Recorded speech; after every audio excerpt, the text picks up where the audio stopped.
And it's whenever it is. And instead of doing one video, I'm doing three. How great is that?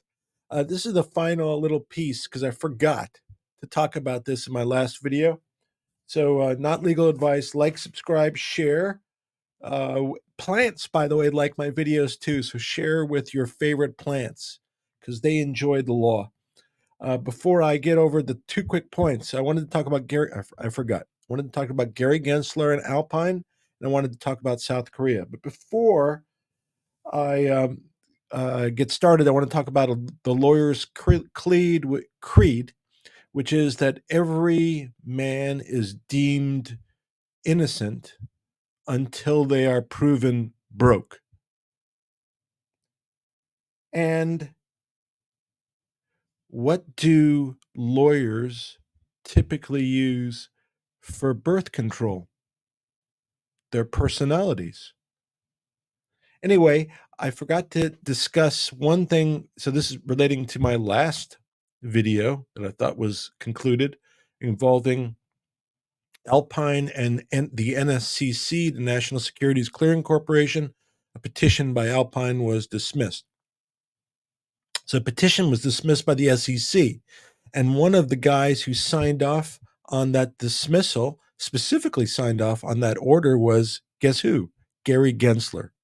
So, if he signed off, he would have reviewed the documents, and he now knows, if he did not know before, about Alpine and about Alpine being a credit risk. And if anybody approaches him at this point in time, he should be aware of this case because he just handled it. So I presume he now knows Alpine, and soon he will know GTII. And it's ironic. It would be difficult for him to deny what's going on and about not knowing about what's going on since he signed the very order that dismissed Alpine's petition. So I found that interesting. I forgot to mention it. Obviously, it is a interesting little tidbit and not something that he can deny having done because his signature is on the order. So I omitted that before.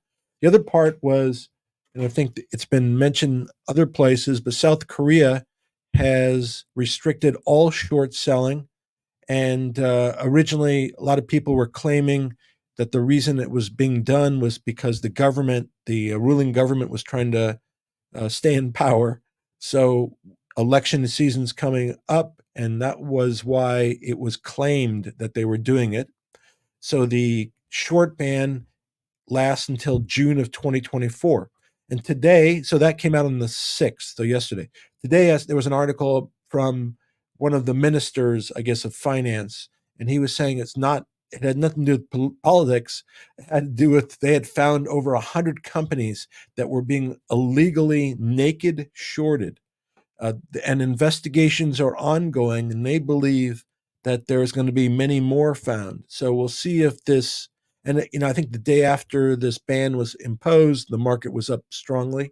So we'll see how it goes on.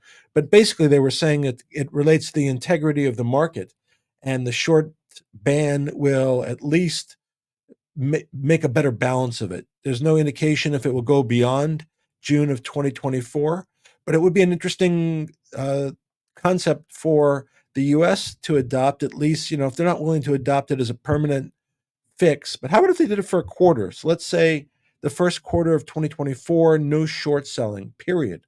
And let's see what happens. And if it's a disaster, fine. But it's my thinking that it won't be a disaster. There's not a lack of liquidity, and it appears that South Korea is ahead of the game since they've acted upon it. And probably a lot of the companies that are shorting do business in the United States too. So I figured I'd add that to the Gary Gensler having signed the order against Alpine and now being on notice. So with those two things, I don't think I have any further videos for tonight, but I just wanted to add those on there. And now I am signing.